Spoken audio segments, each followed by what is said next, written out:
O Senhor é contigo. Aleluia, aleluia, aleluia.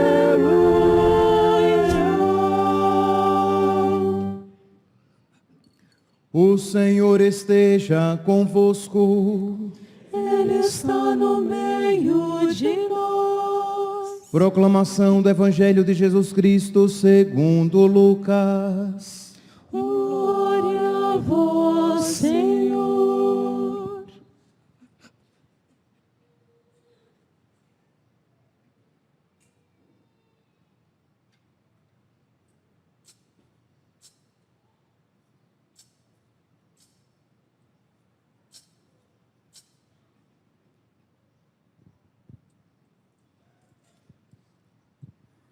Naquele tempo, no 6º mês, o anjo Gabriel foi enviado por Deus a uma cidade da Galileia, chamada Nazaré, a uma virgem prometida em casamento a um homem chamado José.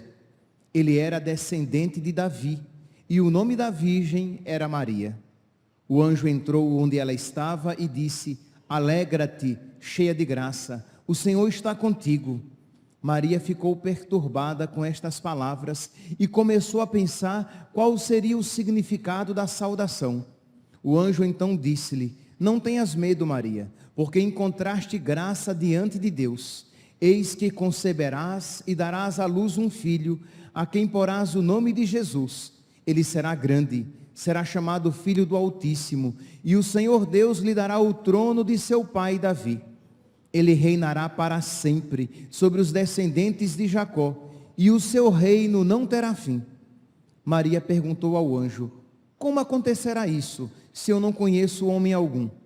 O anjo respondeu: O Espírito virá sobre ti, e o poder do Altíssimo te cobrirá com sua sombra. Por isso, o menino que vai nascer será chamado Santo, Filho de Deus.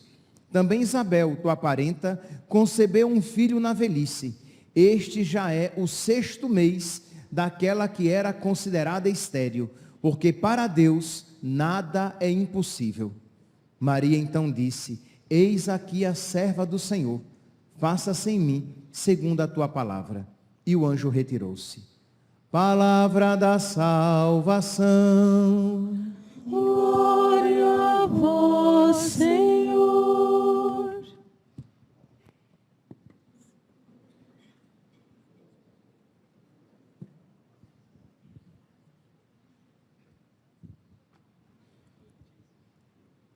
Caríssimos irmãos e irmãs, temos a alegria de celebrar hoje o dia da Imaculada Conceição. Se nós estivéssemos seguindo o calendário, se hoje, dia 8, não caísse em um domingo, nós estaríamos celebrando o 2º domingo do Advento. Mas quando acontece de o dia da Imaculada Conceição cair no 2º domingo do Advento, nós celebramos o dia da Imaculada Conceição, porque é um dia santo de guarda, de modo que se caísse numa segunda, terça, quarta, quinta, sexta, sábado, nós guardaríamos este dia por ser um dia tão especial para nós, tão importante para nós cristãos. Mas o que é que nós estamos celebrando quando celebramos a Imaculada Conceição? Se vocês, ao final da missa, encontrassem alguém que não veio à missa, que não é um católico, que apenas conhece mais ou menos as coisas, visse a igreja bem cheia como hoje está, e perguntasse: por que a igreja hoje estava tão cheia? Você vai dizer: porque hoje é dia da Imaculada Conceição, e ainda teve primeira comunhão naquele dia. E a pessoa perguntasse: mas o que é a Imaculada Conceição? Então vamos lá. Nós católicos precisamos saber das razões da nossa fé, saber explicar os princípios, pelo menos os princípios rudimentares, os princípios mais básicos da nossa fé. o Papa Pio IX, no dia 8 de dezembro de 1854, ele proclamou este dogma, isto é, aquilo que já era a fé católica, aquilo que já pertencia ao depósito da fé, o Papa apenas explicitou e vinculou todos os católicos, dizendo, olha, isto aqui é um conteúdo cristão, católico, digno de fé, todos nós católicos precisamos nisso crer, nisso acreditar. E o que foi então que o Papa Pio IX proclamou?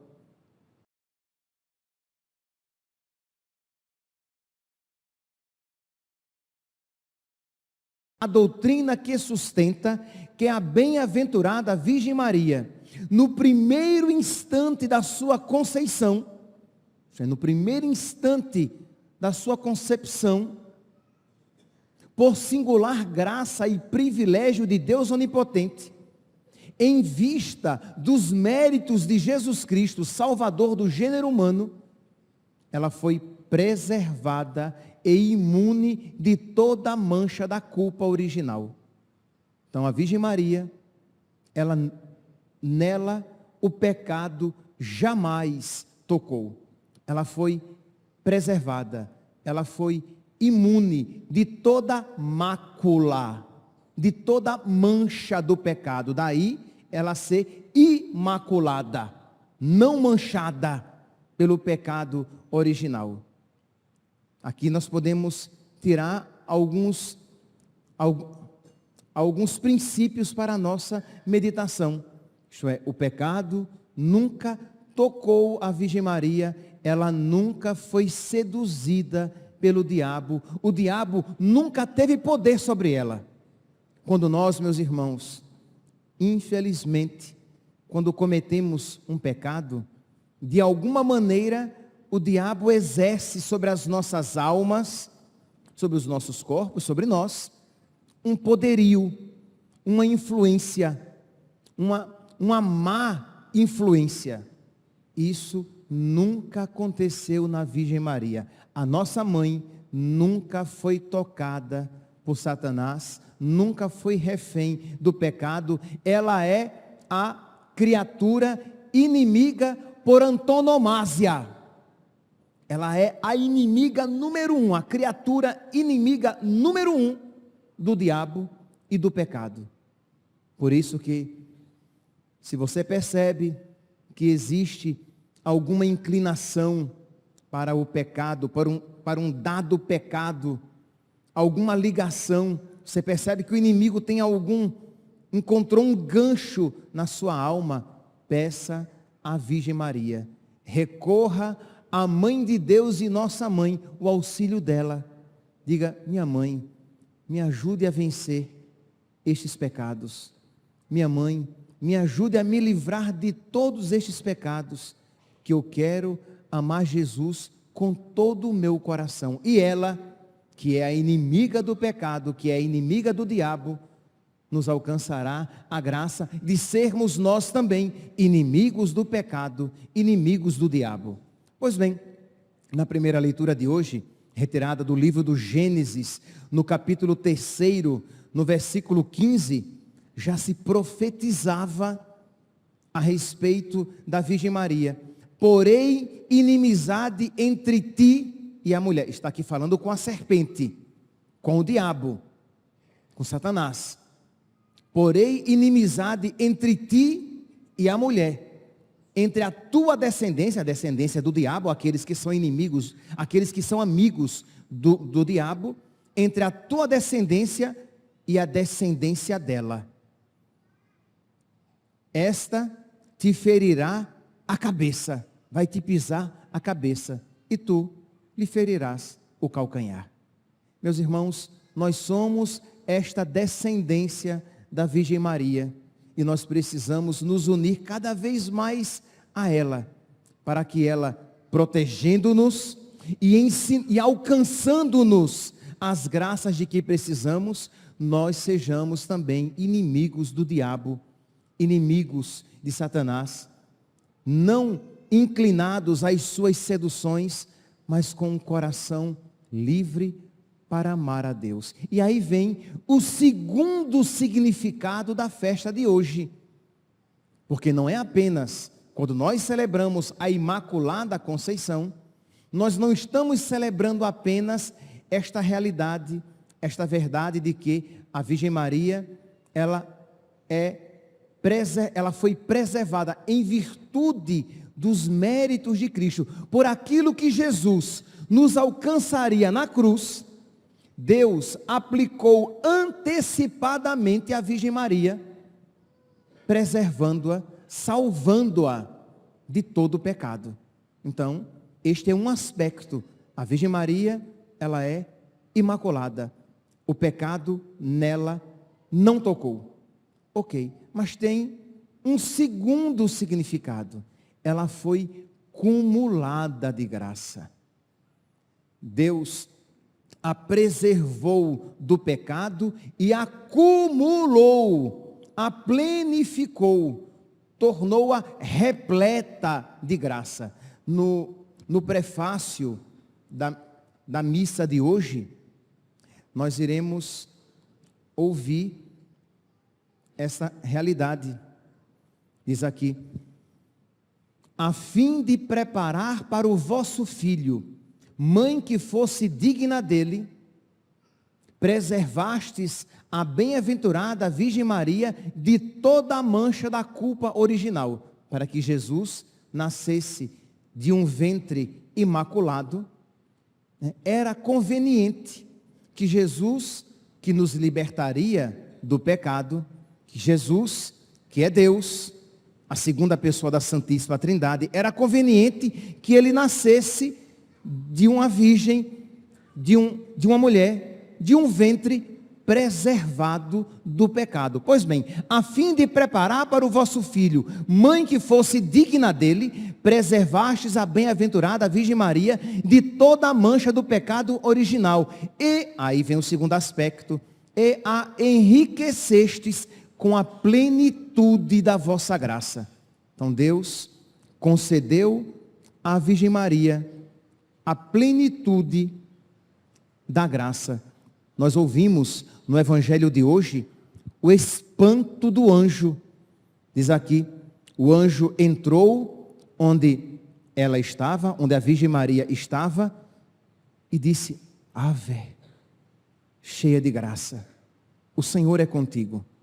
Ele se espantou de encontrar na terra o que ele nunca tinha visto no céu.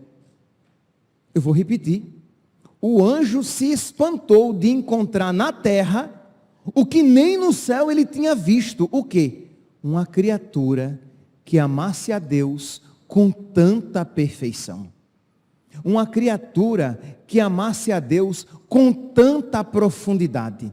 Uma criatura que amasse, que adorasse, que reverenciasse a Deus com tanta beleza, como aquela pequenina virgem que ele encontrou. Por isso, ele, que nunca elogiou criatura nenhuma, os anjos nunca elogiam criatura nenhuma. Se vocês pegarem a Sagrada Escritura, vocês nunca vão encontrar um elogio do anjo. Mas quando ele viu a Virgem Maria, ele a elogiou. Ave, cheia de graça, o Senhor é contigo.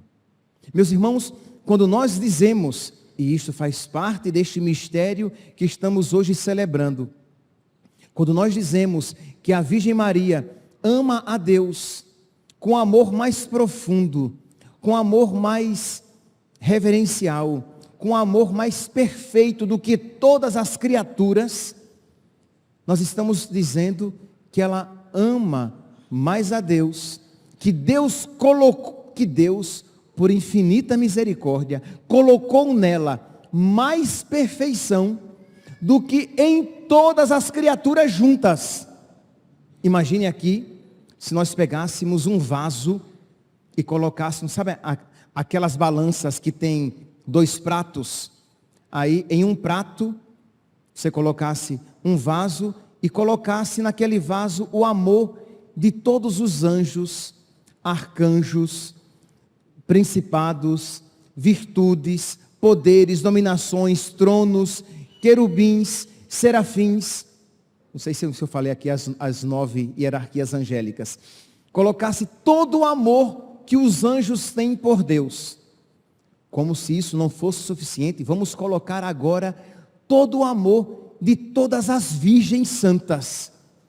Santa Teresinha, Santa Teresa d'Ávila, Santa Catarina de Sena, Santa Gema Galgani, Santa Faustina Kowalska, sei lá, todas as santas virgens, Santa Bernadette, todas as virgens, todo o amor de todas as virgens e mártires, e colocássemos dentro deste vaso. Já ficou maior, né? O amor de todos os anjos, miríades de miríades e miríades. O amor de todos eles neste vaso. O amor de todos os santos, de todas as santas virgens.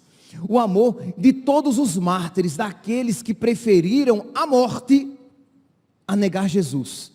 O amor de todos os mártires, dos mártires que já existiram e que hão de existir, colocássemos neste vaso. O amor de todos os santos e santas que amaram a Deus acima de todas as coisas. Imagine, de todos os santos que existiram, que existem e que vão existir. O amor de todos os santos sacerdotes que se entregaram generosamente a Deus, que celebraram o santo sacrifício no altar e por extensão na própria vida, que diziam, de fato, isto é o meu corpo, porque se ofereciam também a si mesmos num sacrifício. O amor de todos os santos sacerdotes, e colocássemos neste vaso, e colocássemos um outro vaso do outro lado, no qual iríamos colocar o amor que a Virgem Maria tem por Deus. Este vaso pesaria infinitamente mais. É isso que nós estamos dizendo. Isto é, Deus concedeu à Virgem Maria esta graça imensa, superabundante, perfeita, de modo que São Boaventura, ele chega a dizer que Deus poderia criar um mundo melhor. Um mundo sem terremoto, maremoto, vendaval, tempestade. Deus poderia criar um mundo mais bonito, uma Cuiabá com um clima mais agradável. Pense, nossa, seria melhor, com certeza. Deus poderia, se assim o quisesse, poderia criar um mundo melhor. Mas Deus não poderia criar uma mãe de Deus mais perfeita. Ela é a obra-prima da criação. E esta obra-prima da criação é nossa mãe. Meus irmãos, refugiemo-nos na Virgem Maria. Ela é a nossa mãe. Ela nos ama. Procuremos na Virgem Maria, e aqui falo de uma maneira particular para as crianças que receberão a primeira comunhão, mas para todos nós. Procuremos no coração da nossa mãe a fé de que precisamos. Quantas vezes nós vacilamos na fé? Peçamos à Virgem Maria que ela nos dê uma fé cada vez mais profunda, por exemplo, na Eucaristia, que nós creiamos de tal maneira e cada vez com mais profundidade em Jesus na Eucaristia, que nós o adoremos cada vez mais. Um dia, perguntaram à criança, assim como vocês, que queria fazer a primeira comunhão, só que ela era jovenzinha, não tinha ainda a idade adequada, mas a criança insistia muito que queria receber Jesus, que queria fazer a primeira comunhão, e levaram a criança para o pároco. E o padre então a chamou e disse: eu vou testar, para ver se ela está preparada para receber a primeira comunhão. E perguntou para ela: qual é a diferença de Jesus no céu e Jesus no sacrário?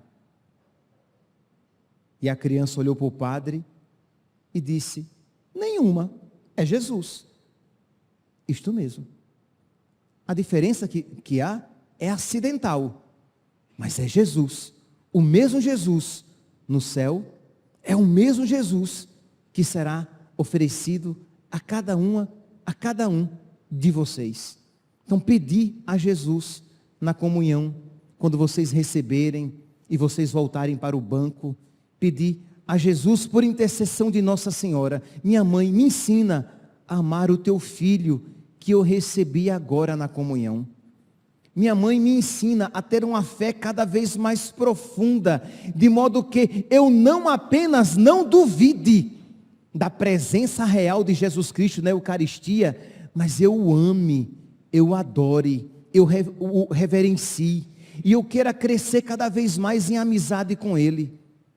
Jesus, o Senhor está aqui no meu coração. Você vai dizer quando você receber Jesus na Eucaristia: Jesus, você está aqui no meu coração, meu Senhor, aumenta o meu coração para que eu possa acolher mais de Ti, porque quanto maior for o nosso coração, mais de Jesus nós iremos receber.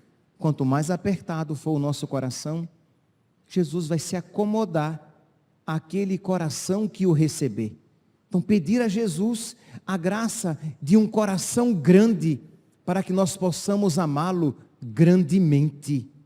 A graça de um coração bem espaçoso, para que Ele possa ocupar todos os espaços do nosso coração, da nossa alma, da nossa mente, do nosso corpo, da nossa vida. Mas conversar com Jesus. Isso que vocês vão fazer hoje pela primeira vez, precisam fazer a cada domingo que vocês receberem a Eucaristia, a cada dia que vocês receberem a Eucaristia, mas hoje de uma maneira especial, já que hoje Jesus Eucarístico vai entrar nos seus corações. Que nós, meus irmãos, peçamos à Virgem Maria esta graça, para que aquela graça que lhe foi concedida, de tanta perfeição e tanta profundidade, que nós peçamos à Virgem Maria que ela nos conceda uma centelha desta graça, que acenda a chama do amor em todos os nossos corações. Louvado seja nosso Senhor Jesus Cristo. Para sempre seja louvado. Nós agora iremos proclamar a nossa fé.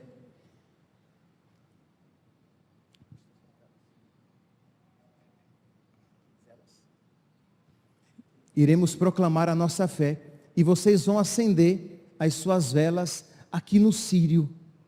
Qual vai ser o significado de vocês proclamando a fé? Pedir a Deus a graça de terem a fé sempre acesa, sempre viva, como uma chama. E isso, meus santos, que as crianças vão apresentar de uma maneira plástica, com a vela acesa, todos nós podemos e devemos pedir que isso aconteça espiritualmente.